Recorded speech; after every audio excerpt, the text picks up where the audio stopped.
In the year 622 AD, a massive security crisis was unfolding across the trade routes of Western Arabia. Hundreds of people were secretly fleeing the ancient city of Mecca. They were abandoning their homes, liquidating their wealth, and escaping into a brutal 450-kilometer expanse of lawless desert. The penalty for being caught? Instant execution by Meccan cavalry squads. To the outside world, this was a radical, ideological exodus. A group of people risking everything for a new dawn in Medina. But within this highly classified movement, there was a wild card. One man was marching through the lethal heat, matching the steps of the faithful, enduring the exact same blisters. But he wasn't running from persecution, and he wasn't marching for God. He was operating under a completely covert, deeply personal agenda. An agenda that, when uncovered, would force the leader of this entire movement to step onto a wooden pulpit and deliver a single psychological directive.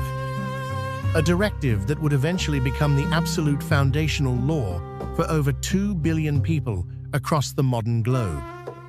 But what the history books rarely tell you is that it all started because of a hidden negotiation.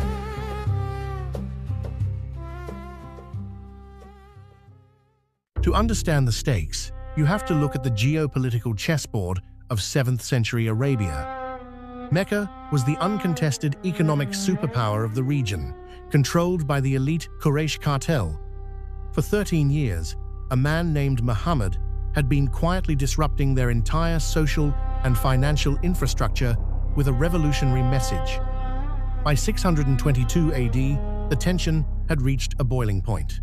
The Quraysh elite had officially signed an assassination order for Muhammad. Survival meant total evacuation.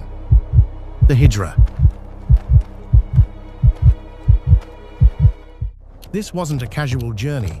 This was a forced, high-speed, tactical retreat through an unforgiving wilderness. If you stayed in Mecca, you faced torture or death.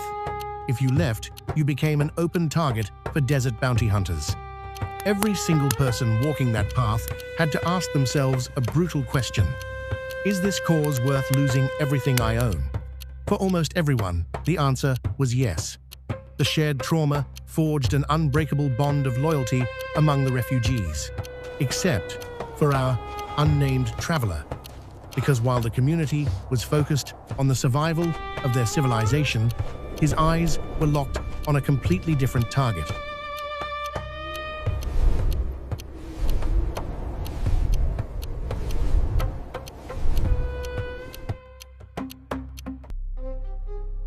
Enter a woman known in the historical archives as Ummu Qais. She was intelligent, fiercely independent, and a devout member of this new movement.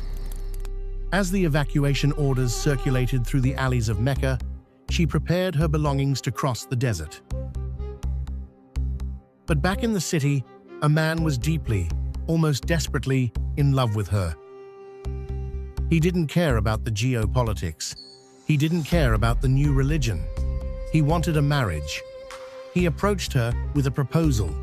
But Ummi Qais wasn't looking for a casual alliance in a dying city. She handed him a high-stakes ultimatum. If you want my hand, you don't stay here. You pack your bags, you risk your life, and you migrate to Medina with the rest of us. No migration, no marriage. Think about the psychological chess match happening here. The man was caught in an impossible vice. To get the woman he loved, he had to impersonate a religious refugee. He had to deceive an entire community of highly alert, hyper-vigilant people who were constantly looking out for Meccan spies and traitors. So he made his choice. He blended into the crowd.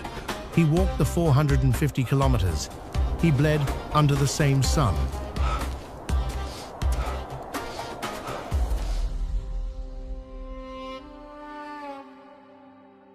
But as the refugees finally crossed the perimeter into the safety of Medina, the facade began to crack. In the close-quarters environment of the new settlement, secrets didn't stay secret for long. Whispers started echoing through the camps. The community discovered the truth, and the reaction wasn't anger, it was mocking sarcasm. They gave him a permanent, degrading nickname that would follow him through the streets of Medina: Muhajir Ummu Qais, the migrant of Ummu Qais.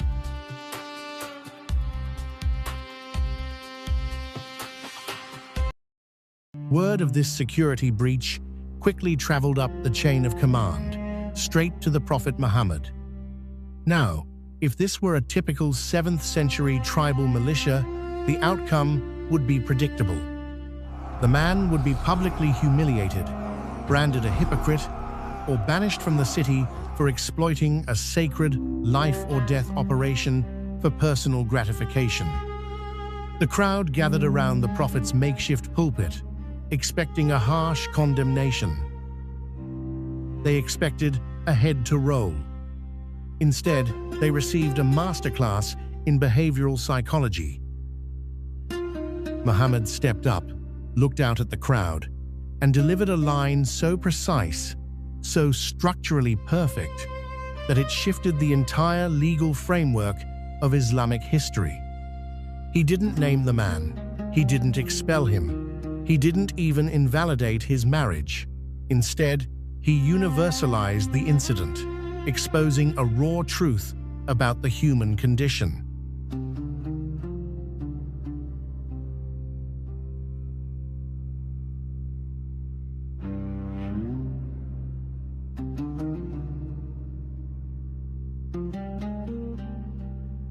Do you see what just happened here? With a single sentence, the Prophet altered the entire metric of human value. He told the community, externally, these two actions look identical.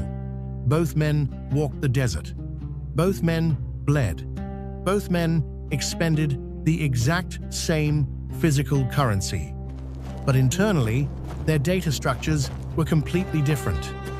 One bought eternal spiritual equity. The other bought a wedding night. He got exactly what he paid for, and not a single decimal point more.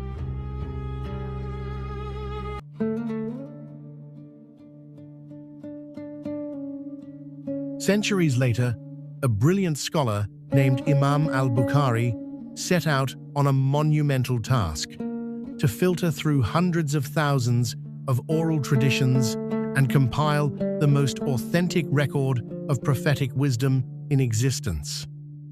He had over 600,000 narrations to choose from.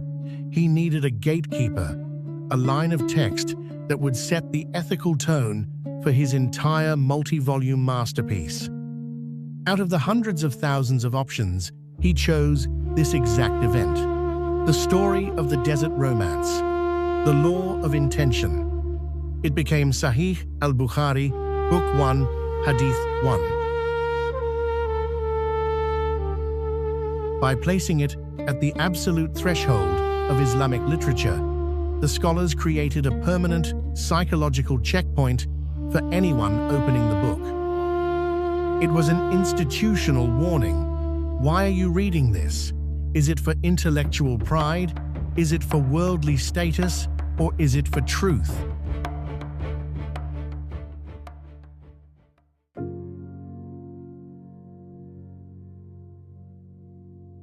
The story of the man who ran across a desert for a woman isn't just an ancient piece of trivia, it's a mirror held up to the modern digital age.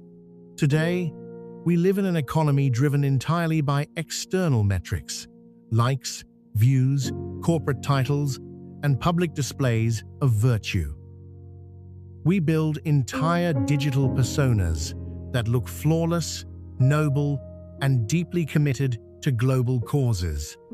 But the ancient law of Asbab al-Wurud forces us into an uncomfortable corner. It reminds us that the universe doesn't just look at the physical output of your algorithm. It looks at the source code. You can build an empire, you can fund a charity, or you can cross a deadly desert under the guise of something sacred. But at the end of the day, you will only ever inherit the true currency of what you secretly went looking for. Which leaves us with one final, haunting question as we navigate our own modern exoduses. In a world obsessed with what you are doing, do you actually know why you are doing it? Or are you just another modern migrant, chasing your own version of Ummu Qais?